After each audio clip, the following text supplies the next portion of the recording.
more challenges. Kung Fu without honor is just fighting. 3 tigers, baby.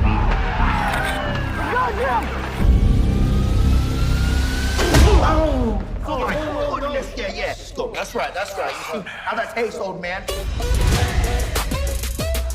Dad. Yeah, buddy. Do you know any Kung Fu? I'm retired.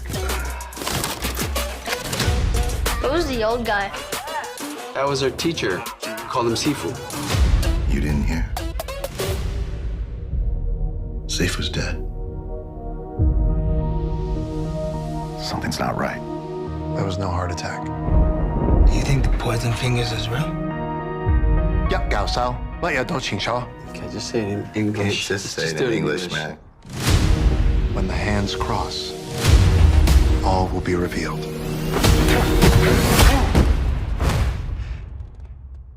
Did he hit me? No, it's just a glance, man. fine. You got this. It's fine. Okay, look, Sifu could have set anyone off. Time catches up to some people. Like you, the great 3 tigers. We all swore together that we would defend the weak. Out there is a very, very bad man. Where can we find this guy? Okay, go. Go. I know. Hold on. When you doing a 3-point turn, just Yuan. 3 tigers back again. Does everything have to be a fight with you? We might be a disgrace. But Sifu had only 3 disciples. I swear to be loyal to my brothers. To the very day I die.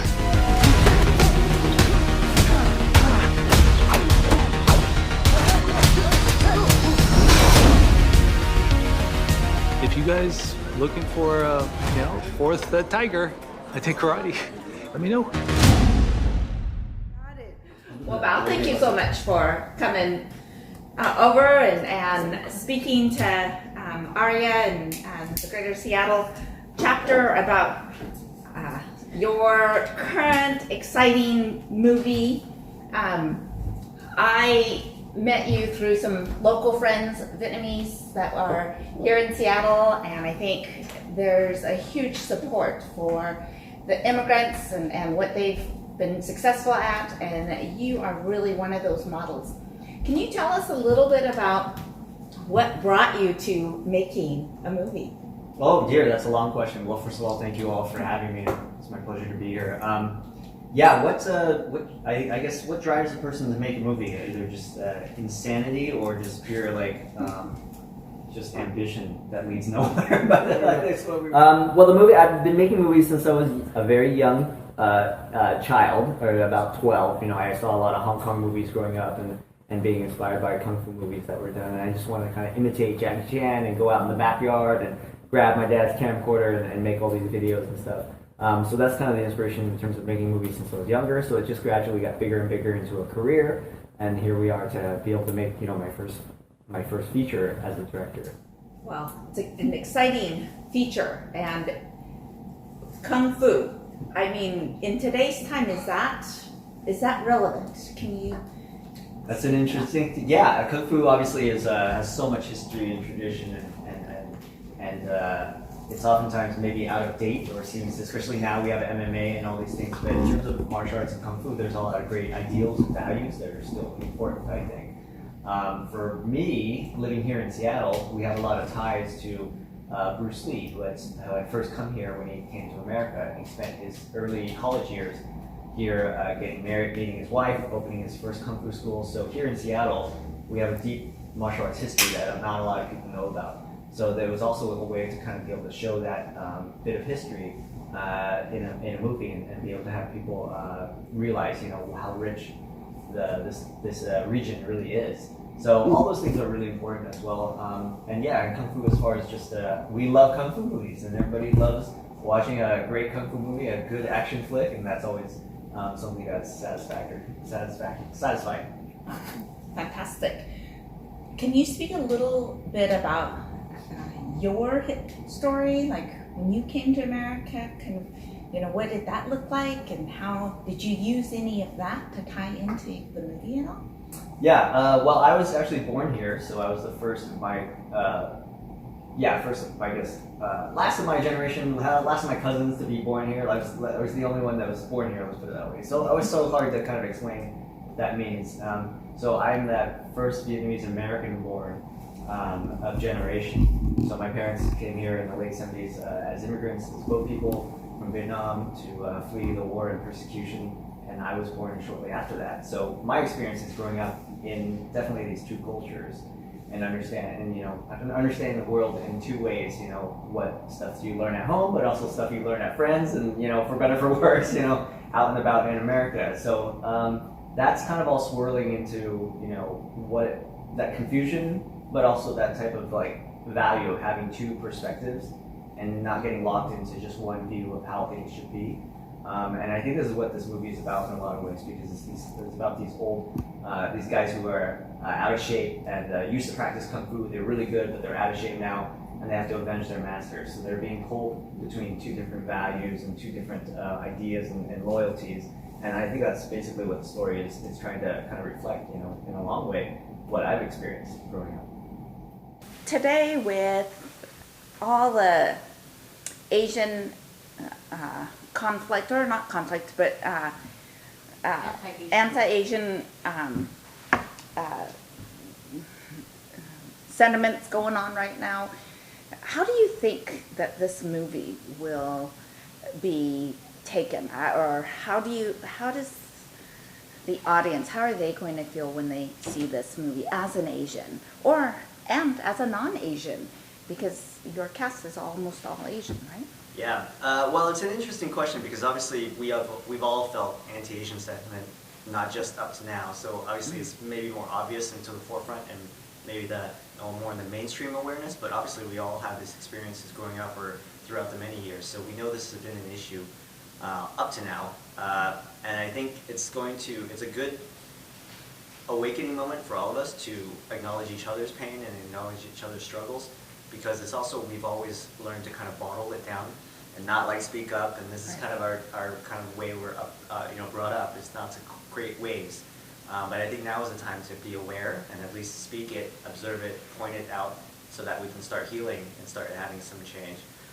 As far as the movie, as far as that story, I think obviously it's a kung fu story, but it's also about characters standing up for themselves, and characters that are looking out for each other and realizing what's important in their community, and not just their own selfish goals or motivations. So I think it has a great message overall, to be able to have also Asians see themselves on screen and see themselves be heroes, but also non-Asians also to see that we are people, we have emotions, we're complicated people, we have conflicts just like anyone else, and it's just also being a relatable image for people to understand that we're not just stereotypes, and we're actually human beings.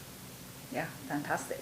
And you're launching out in the theaters in a couple weeks, and you're going to be able to 31 different? To count, we're about 40 screens so far, wow. So we'll be releasing on May 7th, Friday, May 7th, to both theaters and digital VOD. So obviously, however people might be comfortable, if you feel comfortable coming to theater, please come, because it's a great experience, obviously, to see this in a crowd and with a big speaker and a big picture. I know we all are a little antsy to go out, but we'll be in several cities, in Seattle, in LA, in Orange, in Atlanta, in Houston, Dallas, New York, so we'll have listings on our site, but yeah, you can check out all the different screens that we're at. If not, we are on iTunes and Amazon and Google Play and so on, so there's many options that you can come see our film.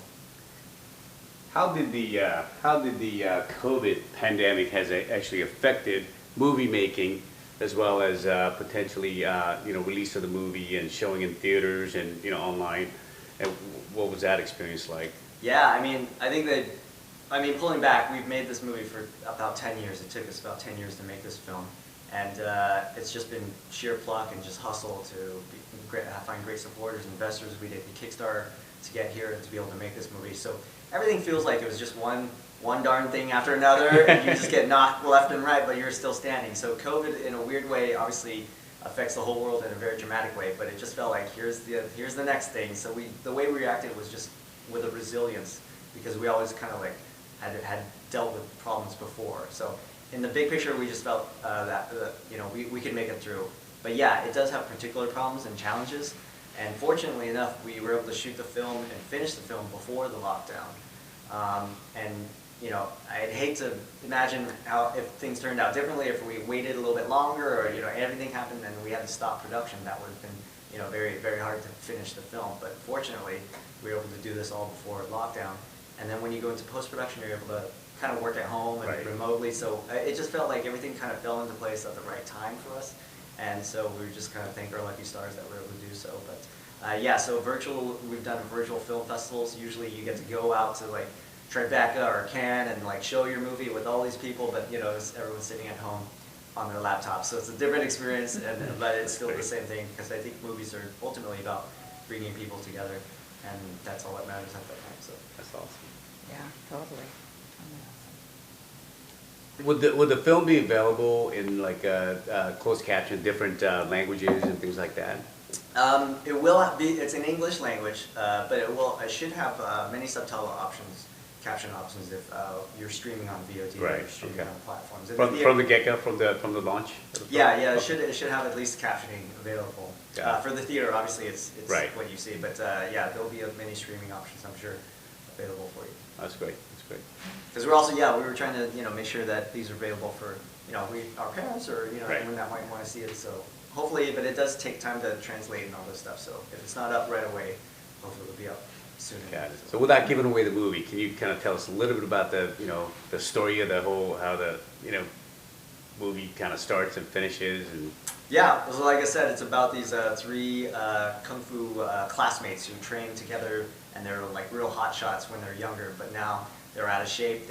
They're not friends. They had a falling out, and they find out that their master is killed. But now they have jobs, they have wives, they have kids to kind of figure out all these different responsibilities. So the way we say it is like, imagine if you had to go fight a kung fu death match, but you have to go pick up your kid from soccer before. So it's just kind of like it's fun, comic, it's dramatic, it's all these things, and hopefully it'll be able to entertain everyone in all kinds of ways. So.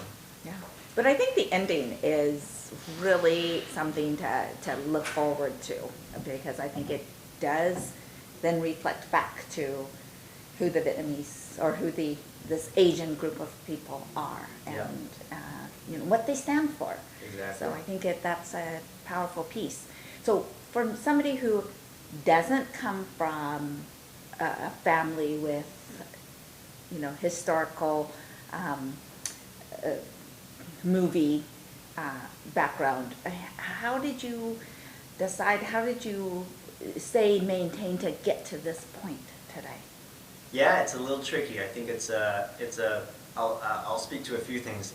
Obviously, I wasn't of showbiz family. I didn't have any relatives that we could count on to kind of like help navigate these waters. I was just that black sheep of just saying I want to make movies when everybody else was engineers and so on. So for Vietnamese Americans, obviously it can be very narrow in terms of career paths for a lot of us. Let's put it that way, or at least narrow in terms of what was encouraged.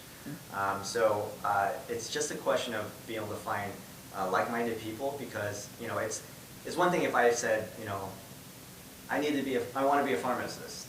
Our family and relatives could easily round up other pharmacist friends and figure out a career track and like, okay, this is a good school, this is a good career plan to figure out how to get to that. But obviously when you say I want to make movies, there's a frustration factor because no one in our family can really kind of speak to that or be able to help you along that path. So that's always challenging. So also we have to kind of look out for other people in our generation who make films or kind of went before us. So I have many peers and older brothers and older sisters who kind of looked out for each other because they went to make movies before me.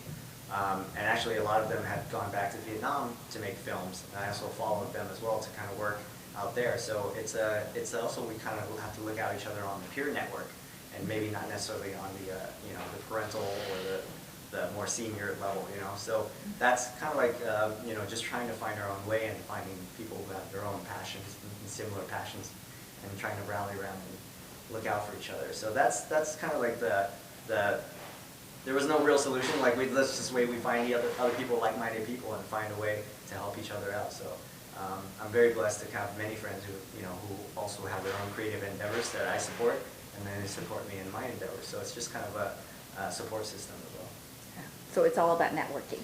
It is right? very much so. Yeah. Yeah. It is very, and even anyone who maybe not has film, but maybe understands entrepreneurship or startup, culture. It's also kind of giving advice about like the business side of things, because at a certain point, like setting up businesses are pretty similar, at least in the U.S. So once you start that, and then you can kind of like introduce and find a friend of a friend, a friend of a friend, and then so on. So it's really kind of like.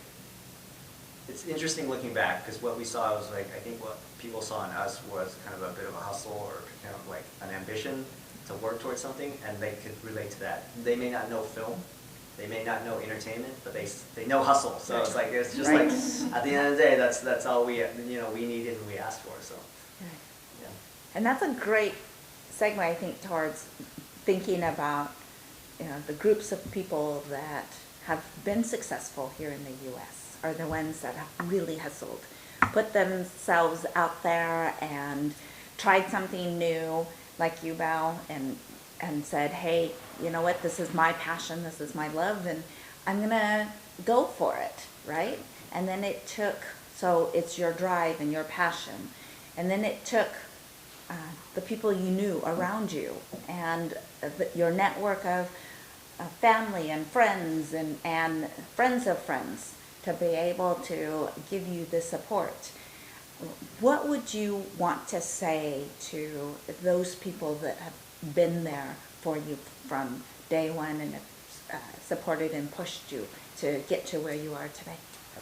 Wow, I mean, I think it's overall kind of a feeling of gratitude, and I'll use this as an example. We did a Kickstarter, which is like, if you may not know, it's a crowdfunding campaign. You basically kind of ask for online pledges to help raise the money. So that was the first time when we were kind of like out in the open a bit. It's one thing to kind of ask for family and friends, close friends, to help fundraise, but it's like you're putting it out through the internet. Everyone can judge you, for better or for worse. And it's a 35-day campaign, and if you don't raise all that money, you don't get any of it. So it's a very visible. If you don't hit your mark, it's very public, failure in a lot of ways. But we were just thankful just seeing that number in the final days get us over to that goal, and just starting to see the pledges. And what was cool is starting to see pledges of names that we didn't know, that we didn't recognize, but they looked Asian names, and I kind of knew they were. So it's like, and in a lot of ways, you just felt this bigger community, even though you may not have known them personally.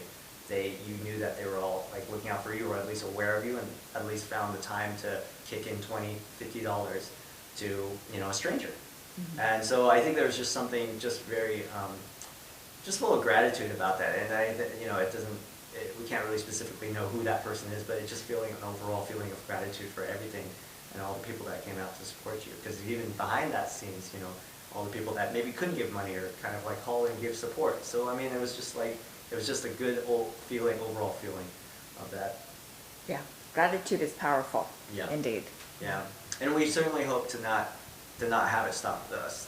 If we're so blessed and fortunate to have our film succeed, we also want to be able to help other people who don't, so they don't make the same mistakes that we did, and we can kind of help everyone along. Because that, again, to that point, how do you build a legacy, or how do you build a network that people don't have to kind of keep reinventing the wheel, especially in an industry that is not often have a lot of Asian American faces. Right, absolutely. All right, thank you, AREAA, for supporting the Paper Tigers. We'll be out in theaters starting May 7th. We'll be at plenty of cities, including Seattle, Bellevue, down in California, Los Angeles, Orange County, San Francisco area, and New York City. And I know we all have offices in Boston, teams in Dallas, Arizona, Colorado. So come see about us, thepapertigersmovie.com.